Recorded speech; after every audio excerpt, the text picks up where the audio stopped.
कहानवा सजनवा हमरो जात बाड़ हो।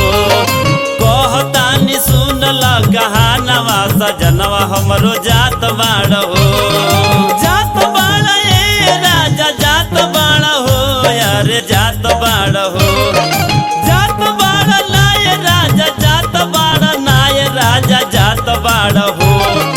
ले ले यह चारी गो समानवा सजनवा हमरो जात बाड़ हो। ले ले यह चारी गो समानवा सजनवा हमरो जात बाड़ हो।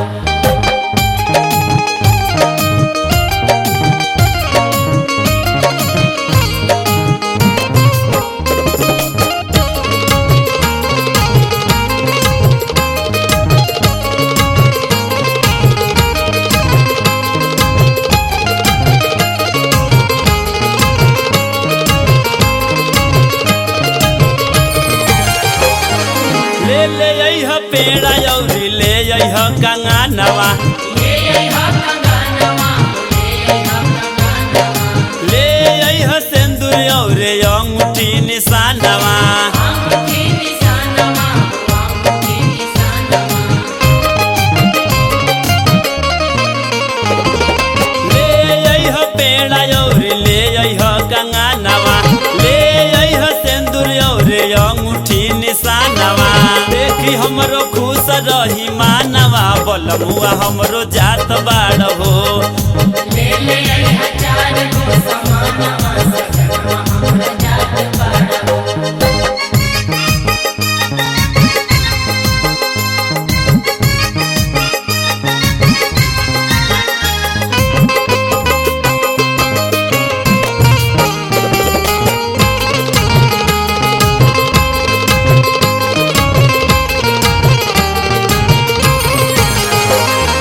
हमरे भोले बाबा के महिमाया पार बा। महिमाया पार बा, महिमाया पार बा। हवे और भंगी उनके जानत संसार बा। जानत संसार बा, जानत संसार बा।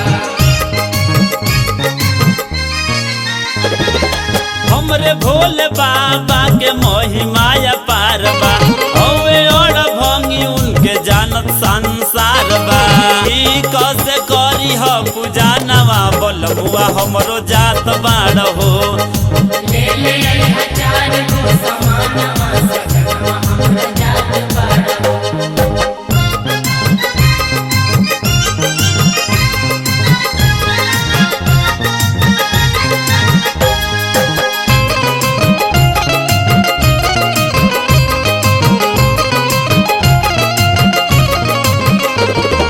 गौआ के लोगवा के साथ मती छोड़ी ह।